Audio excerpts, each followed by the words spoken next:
Hi everyone, मैं रोहन यादव आप सभी का एक बार फिर से अपने यूट्यूब चैनल पर स्वागत करता हूं। जैसा कि आप सभी लोगों को पता है कि मैं अपने यूट्यूब चैनल पर समाज कार्य के संबंध में संपूर्ण जानकारी प्रोवाइड कराता हूं। हालांकि मैंने समाज कार्य के परिप्रेक्ष्य में अगर मैं बात करूं आप लोगों से, तो हाल ही में मैंने एक क्लास स्टार्ट किया है Sanjay Gandhi post graduate institute of medical science का, जिसका एग्ज़ाम उत्तर प्रदेश यानी लखनऊ में होने वाला है 6 नवंबर 2022 को। आपको बता दूं, उसके सिलेबस के आधार पर अगर मैं बात करूं तो कुछ कॉमन सिलेबस भी हैं जो मैं एनटीए यूजीसी नेट के लिए भी स्टार्ट किया हूं। तो यूजीसी का नया बैच एक स्टार्ट हुआ है, और वहीं अगर हम बात करें तो SGPGI-MS यानी Sanjay Gandhi post graduate institute of medical science की भी क्लास आप लोगों की स्टार्ट हुई है। अगर हम बात करें पीजीआई मेडिकल सोशल वर्क के बारे में, तो उसकी फ़ीस 1999 है, जिसमें आपको यूनिट यानी 7 यूनिट दिए गए हैं। 7 यूनिट की आपको जो है पीडीएफ दी जाएगी, और इसकी जो है पर डे क्लास दी जाएगी। पीडीएफ के साथ साथ पर डे क्लास होगी आप लोगों की, और मॉक टेस्ट होगा आप लोगों को। और जो लास्ट ईयर में जो इसे मेडिकल सोशल वर्क, अभी आज हम बात करने वाले हैं DSSB के, ये DSSB के पेपर है जो मेडिकल सोशल वर्क का है। तो इन सभी प्रश्नों पर हम लोग चर्चा भी करेंगे। वैसे जम्मू कश्मीर का है, एम्स का भी है, ठीक है, और उत्तर प्रदेश का भी है, उत्तराखंड का भी है, ठीक है। बहुत सारे जो पेपर हुए हैं मेडिकल सोशल वर्क के, उन सभी प्रीवियस ईयर क्वेश्चन पेपर पे भी चर्चा करेंगे, और साथ ही साथ कुछ मॉक टेस्ट भी बनाकर हम लोग चर्चा करेंगे जो पीजीआई के परिप्रेक्ष्य में है। आगे अगर हम बात करें तो यूजीसी नेट सोशल वर्क की अगर मैं बात करूं आप लोगों से, उसकी जो फीस रखी गई है 5000 उसकी फ़ीस है। 2 किस्तों में आपकी जमा होगी, 2500 रुपये करके। मिनिमम जो किस्त बनाई जाएगी वो 1000 की बनाई जाएगी, और आपकी जो दूसरी किस्त होगी, अगर आप पहली किस्त में 1000 देंगे तो दूसरी में आपको 4000 पेमेंट करना पड़ेगा। यदि आप 2500 देंगे तो दूसरी किस्त भी आपको 2500 देना पड़ेगा। इसमें भी यूनिट नंबर 1 से लेकर यूनिट नंबर 10 तक का क्रम में आपको पीडीएफ प्रोवाइड कराया जाएगा। मॉक टेस्ट होगा। 2004 से लेकर 2022 तक के जितने पेपर हुए हैं, उन प्रीवियस ईयर के क्वेश्चन पेपर पे भी हम लोग चर्चा करेंगे, ठीक है। तो यदि आप लोग चाहते हैं, चाहे आप Sanjay Gandhi post graduate institute of medical science में एडमिशन लेना चाहते हैं उसके परिप्रेक्ष्य में, तो भी आप जो है ऑनलाइन क्लास के लिए आप कॉल कर सकते हो 8506031308 पर। यदि आप NTA UGC net social work जो दिसंबर में एग्ज़ाम होने वाला है 2022 की अगर हम बात कर रहे हैं, यदि आप इसकी क्लास लेना चाहते हैं, आपको जहां पे 2 बार एग्ज़ाम में बैठने का मौका मिल रहा है, जिसकी 5000 फीस रखी गई है, इसके लिए भी आप अधिक जानकारी के लिए 8506031308 पर आप कॉल कर सकते हो, या व्हाट्सएप के माध्यम से संपूर्ण जानकारी आप प्राप्त कर सकते हो। देखिए, ये जो पेपर है हालांकि 2019 का है। अक्टूबर 2019 में मेडिकल सोशल वर्क में ये प्रश्न जो है पूछे गए थे, सोशल वर्क के हैं, ठीक है। तो समाज कार्य के हैं। एक क्वेश्चन नंबर 101 है, यानी 100 क्वेश्चन इसमें हैं। अभी हम चर्चा करेंगे इन सभी प्रश्नों पर भी। तो पहला प्रश्न ये है कि प्रणाली सिद्धांत के प्रेरणा कौन है। आपको पहला ही ऑप्शन जो दिख रहा है, लुंडविन वॉन बी, ये नाम है बार्टालैम्फी का। तो सन 1940 में सिस्टम थ्योरी आई थी। ये आप लोग ध्यान रखिएगा। ऑप्शन नंबर आपका पहला ही करेक्ट जवाब हो जाएगा। बात करेंगे क्वेश्चन नंबर 2 के बारे में।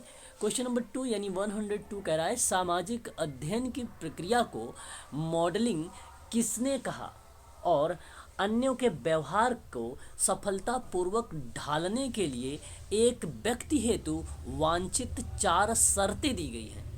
और ये स्टेटमेंट किसका आता है जब सामाजिक अध्ययन की प्रक्रिया चालू होती है। तो मैं आपको बता दूं, एक विद्वान का नाम अल्बर्ट बेंडूरा, SLT के बारे में, सोशल लर्निंग थ्योरी आप अच्छे तरीके से जानते हैं, सन 1960 में आई थी।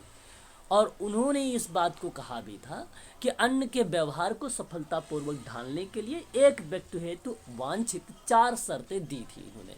ऑप्शन नंबर आपका यहाँ पर जो हो जाएगा वो बी करेक्ट हो जाएगा। आप लोगों का अगर हम बात करें संजय गांधी पोस्ट ग्रेजुएट को लेकर, तो आप लोगों से मैं चर्चा करने वाला हूँ ये एसएलटी क्या है, क्लासिकल कंडीशनिंग क्या होती है, ऑपरेंट कंडीशनिंग थ्योरी क्या होती है ना, इनसाइड थ्योरी कौन सी है, इन सभी चीज़ों पर हम लोग बात करने वाले हैं। जैसे अगर हम बात करें शास्त्रीय अनुबंधन के सिद्धांत में नाम आता है इवान पैट्रिक पावलोव के, सन 1904 में दिया था इन्होंने।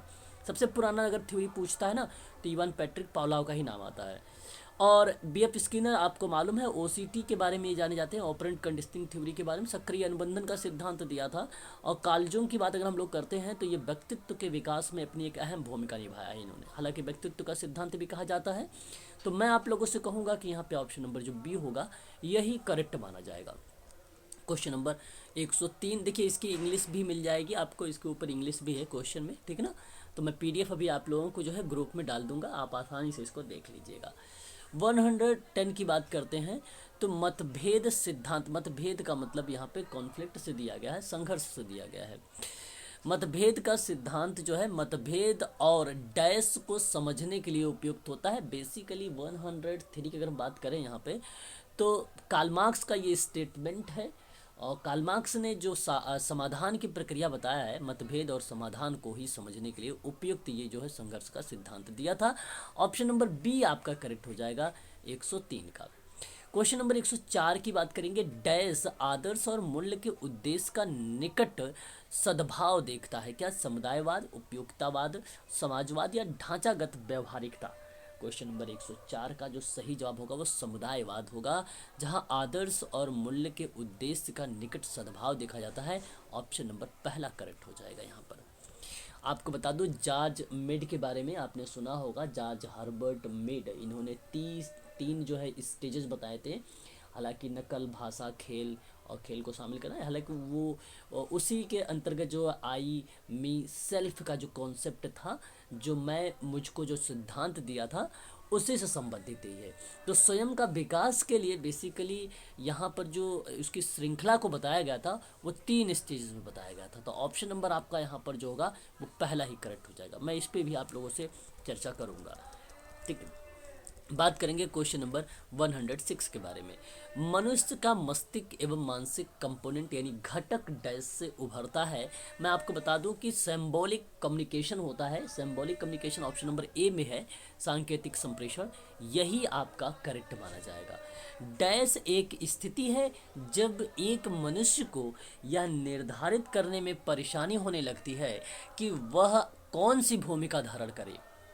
तो क्या भूमिका दबाव कहना चाहेंगे, भूमिका उलझन। यहाँ पे सही जवाब ऑप्शन नंबर आपका जो बी वाला है ये आपका करेक्ट माना जाएगा। क्वेश्चन नंबर 7 का भूमिका उलझन कहा जाएगा। और भूमिका उलझन एक ऐसी कंडीशन है जहाँ एक मनुष्य को यह निर्धारित करने में परेशानी होने लगती है कि वो भूमिका में कौन सी भूमिका को वो धारण करे। इस तरीके कंडीशन देखने को मिलता है भूमिका उलझन में। तो ऑप्शन नंबर आपका यहाँ पर बी वाला जो रहेगा यही करेक्ट माना जाएगा। बात करेंगे क्वेश्चन नंबर 108 के बारे में कि सामाजिक अध्ययन व्यवहार, आपने अभी नाम पढ़ा भी था थोड़ा सा एसएलटी के बारे में, तो उसी से रिलेट करता है ये कि निम्नलिखित में से तरीकों को प्रभावित करता है। देखिए समान व्यवहारों को बढ़ा और घटा दोनों सकता है, ऐसी बात नहीं है, ठीक है। तो बढ़ा घटा सकता है, ये स्टेटमेंट सही रहेगा।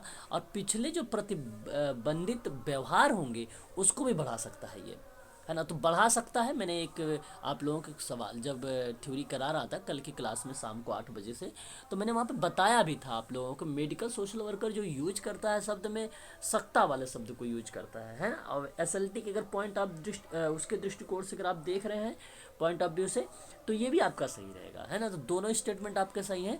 और नए व्यवहार तो सीखते हैं, इसलिए आपका थर्ड तो 110% सत्य माना जाएगा। इसलिए क्वेश्चन नंबर 108 का ऑप्शन नंबर जो डी होगा यही सही माना जाएगा। बात करेंगे क्वेश्चन नंबर 109 के बारे में। मैक्स वेबर के अनुसार डैश वह विज्ञान है जो सामाजिक क्रियाकलाप के व्याख्यात्मक समझ का प्रयास करता है। तो ये 109 का पहला ही ऑप्शन करेक्ट मान लिया जाएगा। सोशोलॉजी यानी समाजशास्त्र में मैक्स वेबर ने ये बात कहा है कि वह विज्ञान है जो सामाजिक क्रियाकलाप के व्याख्यात्मक समझ का प्रयास करता है। ऑप्शन नंबर पहला ही करेक्ट जवाब हो जाएगा। मैक्स वेबर का ये स्टेटमेंट है, याद रखिएगा, यदि आप लोगों से प्रश्न पूछे कि व्यक्ति और समाज दोनों परस्पर हैं, तो ये स्टेटमेंट के अकॉर्डिंग अगर बात करना होगा तो गार्टन हैमिल्टन, परिभाषा मैरी रिचमंड। ऑप्शन नंबर आपका यहाँ पर मैक्स वेबर के अकॉर्डिंग पहला सही माना जाएगा। क्वेश्चन नंबर 110 की बात करें यानी 110, रीतिवाद विचारधारा ने समाजशास्त्र के प्रयोजन को अत्यधिक डैश कर दिया है। क्या विस्तृत, संकुचित या अपरिवर्तित, क्या कर दिया है रीतिवाद विचारधारा ने? क्वेश्चन नंबर अगर हम बात करते हैं 110 के बारे में, तो संकुचित जो रीतिवाद का विचारधाराएं हैं समाजशास्त्र के प्रयोजन को अत्यधिक अगर हम बात करें यहाँ पर तो संकुचित कर दिया है। आप परिवर्तित आप ना कहें, यहाँ पर बहुत बच्चे आप परिवर्तित के रूप में भी जा सकते हैं, विस्तृत के रूप में जा सकते हैं, परंतु ये स्टेटमेंट या कहूँ तो फैक्ट के आधार पर बनाए गए प्रश्न है, तो ऑप्शन नंबर बी आपका सही माना जाएगा। आपको हर क्वेश्चन का इंग्लिश भी रहेगा इस पीडीएफ में, है ना। बात करेंगे क्वेश्चन नंबर 111 के बारे में यानी 111111 कह रहा निम्नलिखित में से कौन सा एक भारतीय समाजशास्त्री नहीं है। मैं आपको बता दूं के.एम. कपाड़िया भारतीय समाजशास्त्री हैं, रामकृष्ण मुखर्जी भारतीय समाजशास्त्री हैं और जानकी अम्ल ये भी भारतीय समाजशास्त्री हैं। लेकिन टी.एन. मदान की अगर हम बात करते हैं यहाँ पर तो त्रिलोकीनाथ मदान या मदन भी कहा जाता है इनको, तो ये ऑस्ट्रेलियन एक अर्थशास्त्री विद्वान है, इसलिए ऑप्शन नंबर आपका सी करेक्ट माना जाएगा यहाँ पर, ठीक है ना। तो ध्यान रखिएगा, ऐसे प्रश्न भी आप लोगों से देखने को मिल सकते हैं। आप देख रहे हैं इस समय DSSB का पेपर आपके सामने है, जो मेडिकल सोशल वर्क के परिपेक्ष में कोड अगर मैं बात करूँ तो 1814 है, ठीक है। तो अगर हम बात करें क्वेश्चन नंबर अगर यहाँ पे 112 के बारे में कि सामाजिक संतोष के अधिकांश व्यवहारिक सिद्धांत डैश से आते हैं, तो बेसिकली यहाँ पे जो करेक्ट जवाब होगा वो America is the right answer माना जाएगा, है ना। डी वाला ऑप्शन आपका यहाँ पे करेक्ट माना जाएगा, ठीक है। याद रखिएगा, ये बहुत ही इंपॉर्टेंट सवाल है आप सबके लिए एग्जाम के पॉइंट ऑफ व्यू से। बात करते हैं क्वेश्चन नंबर 113 के बारे में कि समाजशास्त्र के पूर्व सार्गिक और पहलूवादी सिद्धांत के बीच का जो अंतर था बेसिकली कार्ल मार्क्स का था, इन्हीं के द्वारा ये दिए गए थे सिद्धांत। मतलब एक प्रकार का पूर्व सांघिक और पहलूवादी सिद्धांत के बीच के अंतर को स्पष्ट करने के लिए Karl Marx the right answer हो जाएगा यहाँ पर करेक्ट जवाब ऑप्शन नंबर डी, ठीक है। यदि आप यूजीसी की क्लास लेना चाहते हैं तो उसके लिए नया बैच स्टार्ट हो चुका है, आपको मालूम है, मैंने पहले बता दिया। और Sanjay Gandhi post graduate institute में अगर आप मॉक टेस्ट करना चाहते हैं, प्रीवियस क्वेश्चन पेपर करना चाहते हैं, पीडीएफ प्राप्त करना चाहते हैं सोशल वर्क का और उसकी क्लास लेना चाहते हैं, जिसकी फ़ीस केवल 1999 रुपये रखी गई है बस, ठीक है। तो जल्द से जल्द अगर ज्वाइन करना है तो आप इस क्लास को ज्वाइन कर लीजिए आप सभी लोग। आपको बता दूं मैं 6 नवंबर 2022 को जो है आपका लखनऊ में एग्ज़ाम होने वाला है मेडिकल सोशल वर्क की। 11 सीटों पर वैकेंसी आई हुई है मेडिकल सोशल वर्क में, है ना। तो इसके परिपेक्ष में आप सभी लोग अच्छे से तैयारी करिए। और ये जो पेपर होगा आपका नेगेटिव मार्किंग होगा यानी 1/3 का, ठीक है, 1/3 आपका नेगेटिव मार्किंग रहेगा यहाँ पर, ठीक है। अच्छा, आपको बता दूं कि अभी एडमिट कार्ड नहीं आया है, कुछ बच्चे मुझे कमेंट भी कर रहे थे एडमिट कार्ड को लेकर, मैंने देखा है लास्ट वीडियो में कमेंट आया है एक बच्चे का। तो मैं बता दूं कि अभी आपका जो है एडमिट कार्ड नहीं अपलोड हुआ है, आप बराबर वीडियो में जो है टच रहिएगा, देखते रहिएगा वीडियो को, मैं उसमें बताऊंगा आप लोगों को कि एडमिट कार्ड कब तक आ जाएगा, ठीक है। अभी नहीं आया, 10 डेज़ या 15 डेज़ या 7 डेज़ पहले ही आप लोगों का आएगा एडमिट कार्ड। अभी मैं आपको बता दूँ यूजीसी सोशल वर्क में क्या हुआ कि 2 दिन पहले एडमिट कार्ड आया है, ठीक है। तो कुछ भी हो सकता है, लेकिन यहाँ पे यूजीसी पेपर नहीं करवा रही है, एनटीए पेपर नहीं करवा रही है, तो ये पीजीआई पेपर करवा रहा, हो सकता है आपको 10 दिन पहले ही आप लोगों को दे, ठीक है। तो याद रखिएगा, आज के लिए बस इतना ही। इन सभी प्रश्नों पर मैं चर्चा करूँगा आप लोगों को क्लास में, ठीक है। तो अभी आज हम लोग थ्योरी के बारे में पढ़ेंगे, जैसे ही आपका यूनिट फर्स्ट खत्म होगा उसके यूनिट के आधार पर हम लोग थोड़ा सा प्रश्न भी करेंगे, ठीक है ना। चलिए।